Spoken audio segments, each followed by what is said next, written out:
Call the first witness," echoed a stern voice. It was the king, his voice reverberating through the grand courtroom. The white rabbit, ever so obedient, blew 3 blasts on the trumpet and echoed the king's command.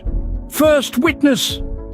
Our first witness was none other than the Hatter, a peculiar figure with a teacup in one hand and a piece of bread and butter in the other. He apologized to the king for his peculiar entrance, explaining that he had been summoned before he could finish his tea. The king, however, was not amused and questioned the Hatter about his tardiness. The Hatter, in his confusion, looked to his companions, the March Hare and the Dormouse, who had accompanied him to the court. 14th of March, I think it was, he mumbled, only to be corrected by the March Hare and the Dormouse. The king, finding this amusing, instructed the jury to note down all 3 dates.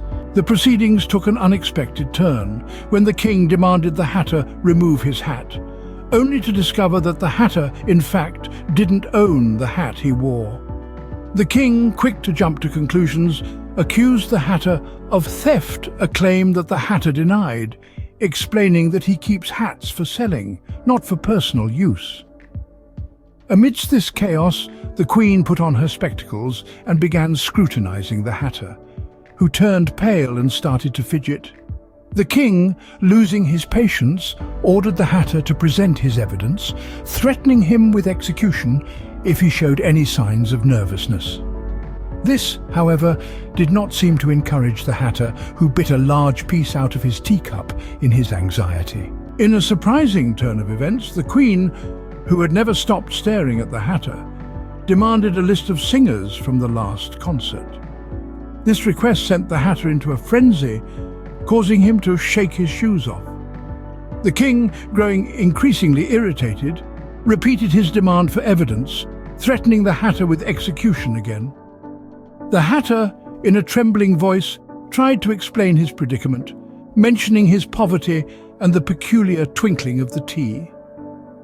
The king, however, was not interested in his hardships, and instead focused on the fact that twinkling begins with a T.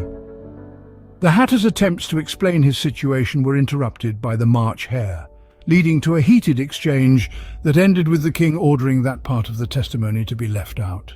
This peculiar tale of a courtroom drama filled with whimsical characters and nonsensical proceedings is but a glimpse into the wonderland of stories that awaits you.